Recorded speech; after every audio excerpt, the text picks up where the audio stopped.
Alors bien sûr, on voulait vous parler de Carrefour, l'action du distributeur qui a grimpé de 13%, ça c'était hier, quasiment du jamais vu. Il fait un petit bruit. Ça baisse aujourd'hui. Ça rebaisse aujourd'hui. Ouais, bon, voilà pourquoi, parce qu'il y a cette annonce de discussion amicale entre le français et le canadien. Couche-Tard, bon, certains, comme vous, ricanent un petit peu quand on évoque ce nom, mais voilà, on n'en sait pas tellement plus pour l'instant sur cette opération, mais moi d'un doute. Personne n'a vu venir ce Couche-Tard qui pourrait faire une offre, enfin qui sollicite de manière amicale. Ouais, qui a quand même, il est un peu sorti du bois. Non, effectivement, quand on parlait de Carrefour, on l'a vu marié à différents groupes, mais c'était pas forcément ces noms. Oui, c'était Walmart, c'était. Exactement, on envisageait des scénarios avec l'américain Walmart. On a parlé aussi de l'intérêt d'Amazon et de son développement dans l'alimentaire. On s'est dit, tiens, pourquoi pas Carrefour. On évoquait aussi un peu un serpent de mer, un rapprochement possible entre Carrefour et Casino. Et puis, ce nom de Couche-Tard, lui, on ne l'avait pas forcément vu venir. Surtout, on n'avait pas forcément vu changer le statut de Carrefour, plutôt prédateur, consolidateur en proie consolidée. Ouais. Qu'est-ce qu'on peut dire sur ce groupe canadien qui a grandi manifestement à coup d'acquisition? Oui, coup d'acquisition, et puis ces deux profils assez différents. Je ne sais pas si vous avez lu les différents articles de presse qui ont été écrits hier, mais la métaphore, c'est un peu David qui mange Goliath. Hein. C'est un peu le petit qui mange le gros. C'est un magasin qui a été, un groupe pardon, qui a été fondé il y a 40 ans par un monsieur qui s'appelle Alain Bouchard, qui s'est développé effectivement par acquisition, rachetant d'abord des entreprises locales avant d'acquérir des actifs aux États-Unis. Puis à partir de 2001, c'est l'expansion à l'international, l'Asie, Moyen-Orient, l'Europe. La particularité, c'est que ce sont des petites, des moyennes surfaces, souvent attenantes à des stations-service. Donc c'est avec bien sûr, vous savez, les gens vont faire le plein et puis derrière, ils vont acheter des victuailles et autres. Et puis, le développement en Europe, c'est essentiellement fait. On a à peu près 2700 magasins en Europe, dans les pays scandinaves, Norvège, Suède, Danemark, les pays baltes, avec des enseignes qui s'appellent effectivement soit Couche-Tard, soit Circle K, ou oui, voilà, Circle K. Et aujourd'hui, l'essentiel, plus des 2/3 encore du chiffre d'affaires de Couche-Tard est réalisé dans la vente de carburant, ce qui effectivement a fait pas mal parler hier sur ce côté, le petit avec un petit dog. Ouais, le petit cavale le gros, mais en même temps, quand on regarde les chiffres financiers, le petit n'est pas si petit. Hein. Alors le petit n'est pas si petit, et vous allez voir que c'est surtout en bourse qu'il n'est pas si petit, parce que si on parle des chiffres d'activité, Couche-Tard, c'est un bénéfice d'environ 2 milliards d'euros sur le dernier exercice. C'est plus que Carrefour. Hein. C'est plus que Carrefour, pour un chiffre d'affaires d'environ 40 milliards. Carrefour, c'est sur l'exercice 2019, 1,3 milliard, pour un chiffre d'affaires, pour le coup, est de l'ordre de 80 milliards, donc 2 fois plus grand. Mais, si on regarde... 2 fois plus petit en termes de chiffre d'affaires, mais 2 fois plus en termes de profit. Exactement. Enfin, pas 2 fois plus en termes de profit, puisque Carrefour est à 1,3. Ouais. C'est surtout en termes de capitalisation boursière, où là, le rapport de force est complètement inversé, puisque Carrefour, alors je vous fais grâce, des mouvements de ces 2 derniers jours. Mais en gros, pour faire simple, Carrefour est aux alentours de 13-14 milliards de capitalisation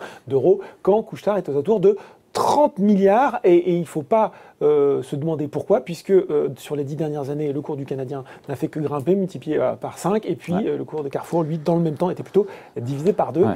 Boursièrement, le nain n'est pas celui qu'on croit. Voilà. Bon, maintenant, si on se penche un petit peu sur les détails, Laurent. Oui. Laurent Grassin, directeur de la rédaction de Boursorama. Oui. J'ai oublié d'ailleurs, dans l'oreillette, tu me fais engueuler. Non, c'est pas vrai, il n'y a pas d'oreillette. Couche-Tard a soumis donc une lettre d'intention non engageante à Carrefour. Amical, il faut le dire. Voilà, c'est amical. Vrai que pour le moment... C'est amical. Oui. Hein. Bon, voilà. Et sur la base d'un prix donc, de 20 euros, 20 euros par action donc, du distributeur français, coupon attaché avec une rémunération qui serait en majeure partie en numéraire. Oui, c'est ça, une offre en cash. Une offre en cash. Et on se dit, finalement, ça nous valorise quoi? Ça nous valorise Carrefour aux alentours de 16 milliards. On se dit... c'est pas forcément énorme. Et en même temps, on regarde effectivement, si on revient sur le cours de Carrefour sur les 3-4 dernières années, en fait, le seuil de 20 euros, il n'a plus été franchi par le titre Carrefour depuis, je crois, juillet 2017. Donc ça explique aussi le mouvement de haussière qui a été assez impressionnant, même si ça s'est calmé aujourd'hui. Le titre Couche-Tard, lui, est sous pression depuis les 2 dernières séances. En tout cas, vous l'avez dit, pour le moment, ils ont essayé de faire retomber un petit peu la pression, notamment pour dire qu'il n'y a pas de certitude, que ces discussions exploratoires débouchent sur un accord ou une opération. Ça, c'est Couche-Tard. Et Carrefour qui nous dit que ce sont des discussions très très préliminaires. Donc, voilà. En tout cas, au niveau du titre, même si ça rebaisse un peu aujourd'hui, les marchés ont applaudi. Sauf que quand on écoute les analystes, pour le coup, ils sont plutôt dubitatifs. Hein. En fait, voire sceptiques. En fait, il y a deux façons de voir cette opération et ça explique un petit peu les deux positions. Soit vous la voyez d'un point de vue industriel, effectivement, beaucoup d'analystes soulignaient que les magasins, en tout cas les deux groupes, étaient plutôt complémentaires.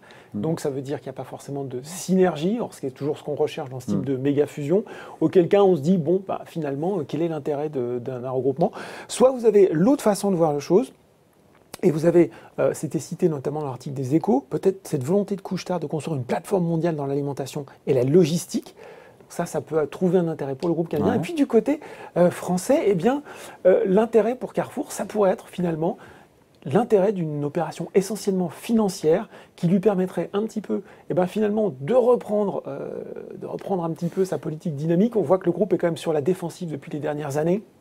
Ça a été compliqué, le développement à l'international, qui a siphonné un petit peu les fonds, le modèle de l'hypermarché qui est en perte de vitesse, ouais. La concurrence de plus en plus grande également sur le marché domestique par les acteurs privés indépendants, sur un marché français qui est incroyable, David, qui est hyper concurrentiel, où on a des acteurs privés indépendants, on a des groupes cotés, et finalement, ça pourrait être une occasion de reprendre la main, d'autant plus que, qu'est-ce qu'on a au capital de Carrefour? On a quelques grandes familles, famille Moulin, la famille Arnault, famille Diniz, et ces gens-là ont acheté des titres beaucoup plus chers.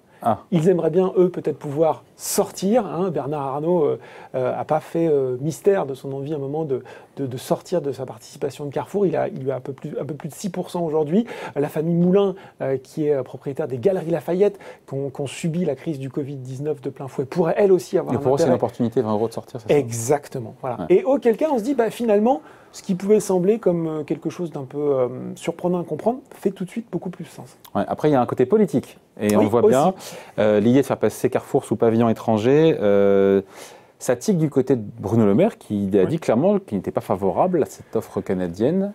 Donc voilà. Non, oui, c'est vrai. Voilà, ce serait l'hypothèse d'avoir un autre fleuron du CAC 40 passé sous pavillon étranger, même s'il est encore trop tôt pour le dire. On ne connaît pas la façon exacte dont ce mécanisme pourrait se mettre en place. Mais oui, Bruno Le Maire a très vite réagi hier en disant effectivement que la souveraineté, Carrefour alimentaire, était un des acteurs de la souveraineté alimentaire. C'est aussi l'un des principaux employeurs privés de France. Il y a plus de 100 000 salariés en France de Carrefour. Donc on se doute bien que du côté de Bercy, mais aussi Elisabeth Borne, ministre de l'Emploi, et même de Matignon-Élysée, on va regarder ce dossier avec attention. Et puis ce qu'il faut savoir, c'est qu'effectivement, depuis la loi Pacte, Bercy a les moyens de ces déclarations, puisque ça rentre la distribution de produits alimentaires. Ça revient de l'époque d'Arnaud Montebourg. De Bruno Le Maire. Oui, mais à l'époque d'Arnaud Montebourg, il avait déjà initié cette liste d'entreprises stratégiques. Donc, si jamais le gouvernement voulait s'opposer à ce rapprochement,